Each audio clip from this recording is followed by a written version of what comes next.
Gargi by PN Gargi and sons प्रस्तुत glamour गाथा.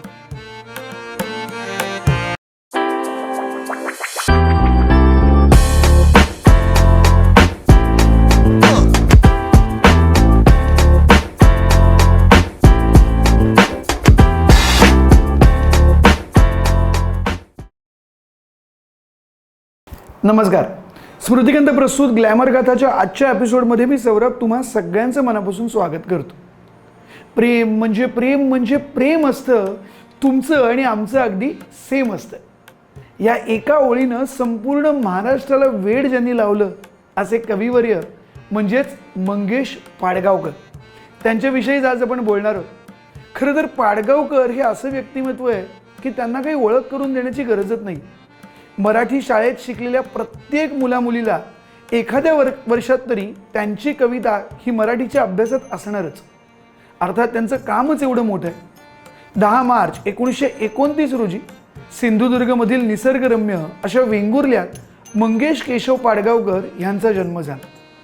अगदी लहान वयातच त्यांची आई त्यांना केशवसूत, गोविंदाग्रज, बालकवी ह्यांच्या कविता वाचून दाखवत असे. वयाच्या 14व्या वर्षीच पाडगावकरांनी कविता लिहायला सुरुवात केली. बाब बोरकर आणि कुसुमाग्रज हे त्यांच्या आवडीचे कवी होते. शालेय शिक्षणानंतर मंगेश पाडगावकर यांनी मुंबई विद्यापीठातून मराठी आणि संस्कृत विषयांमध्ये MA ची पदवी मिळवली. त्यानंतर मातोश्री मिठीबाई कॉलेजमध्ये ते मराठीचे प्रोफेसर म्हणून काम करू लागले. 1950 साली मंगेश पाडगावकरांचा धारा नृत्य हा पहिला कविता संग्रह प्रकाशित झाला. त्यानंतर जिप्सी, उत्सव, छोरी, तुझे गीत गाण्यासाठी, सलाम, गझल, भटके पक्षी, बोलगाणी, आनंद ऋतू, अखेरची वही, शर्मिष्ठा, उदासबोध असे एकूण 15 कविता संग्रह त्यांनी आपल्या लेखनाच्या कारकिर्दीत लिहिले. यातला जिप्सी हा कविता संग्रह विशेष गाजला.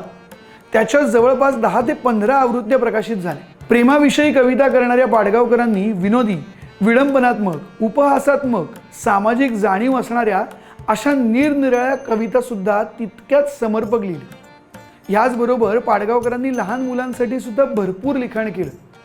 अफाटराव, चांदोमामा, भोलानाथ, आता खेळा नाचा असे जवळपास 10 बालकविता संग्रह त्यांनी लिहिले.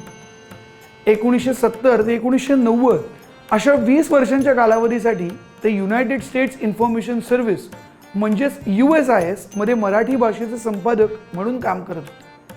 ह्या काळात अमेरिकन आणि मराठी संस्कृतींना जोडण्यासाठी त्यांनी साहित्याचं भाषांतर आणि संपादनाचं काम केलं. पाडगावकरांनी अनेक विदेशी साहित्याचा मराठीमध्ये अनुवाद केला. शेक्सपियरच्या जुलियस सीझर, रोमिओ आणि ज्युलिएट तसंच द टेम्पेस्ट ह्या नाटकांचा त्यांनी मराठीत अनुवाद केला.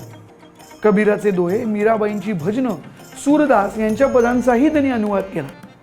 कमला सुब्रमण्यम यांच्या इंग्रजी महाभारताचा कथारूप महाभारत या नावाने 2 खंडात त्यांनी अनुवाद केला. मंगेश पाडगावकरांनी गीतकार म्हणून सुद्धा अनेक गाणी लिहिली. अशी पाखरे येती, असा बेभान हा वारा, कुठे शोधीशी रामेश्वर, चांदोमामा चांदोमामा, जाहल्या काही चुका, जेव्हा तुझ्या बटांना, दिवस तुझे हे फुलायचे, भातुकलीच्या खेळामधली, ह्या जन्मावर ह्या जगण्यावर, लाजून हसणे, शब्दा वाचून कळले सारे, शुक्रतारा मंद वारा, सावर रे सांग सांग बोलानाथ, श्रावणात घननिळा अशी अनेक गाणी आजही रसिक श्रोत्यांना आपल्या मनाच्या जवळची वाटतात. 2010 साली दुबईमध्ये झालेल्या विश्व मराठी साहित्य संमेलनाचे अध्यक्ष हे मंगेश पाडगावकर होते. 1980 साली पाडगावकरांना त्यांच्या सलाम या कविता संग्रहासाठी साहित्य अकादमीचा पुरस्कार मिळाला. 1953 आणि 55 साली त्यांच्या साहित्यासाठी महाराष्ट्र राज्य पुरस्कार त्यांना मिळाला होता. 2008 साली महाराष्ट्र भूषण या अतिशय मानाच्या पुरस्काराने महाराष्ट्र शासनाने त्यांना सन्मानित केलं.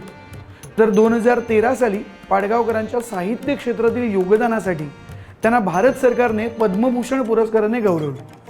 30 डिसेंबर 2015 रोजी मंगेश पाडगावकरांचं दुःखद निधन झालं. पण आज ते आपल्यात नसले तरी त्यांच्या कविता मात्र रसिकांच्या मनात घर करून आहेत. अतिशय सोप्या शब्दात त्यांनी बऱ्याच गोष्टी श्रोत्यांपर्यंत पोहोचवल्या. असं म्हणायला काही हरकत नाही की महाराष्ट्रातल्या एका पिढीला त्यांनी प्रेम कसं करायचं हे त्यांच्या शब्दातून दाखवून दिलं. जवळपास 6 दशकांच्या कारकिर्दीत त्यांनी लिहिण्याचं काम कधीही थांबवलं नाही. महाराष्ट्राला शब्दाच्या दागिन्यांनी सजवणाऱ्या मंगेश पाडगावकर या व्रतस्थ साहित्यिकाला आमच्याकडून मानाचा मुजरा. त्यांचं कुठलं गीत किंवा कुठली कविता तुम्हाला सगळ्यात जास्त आवडते ते आम्हाला कमेंट सेक्शनमध्ये नक्की कळवा. त्याचसोबत आमच्या चॅनलला सबस्क्राईब करायला विसरू नका. पुन्हा एकदा भेटूया असंच काहीची माहिती घेऊन पुढच्या एपिसोडमध्ये. तोपर्यंत नमस्कार.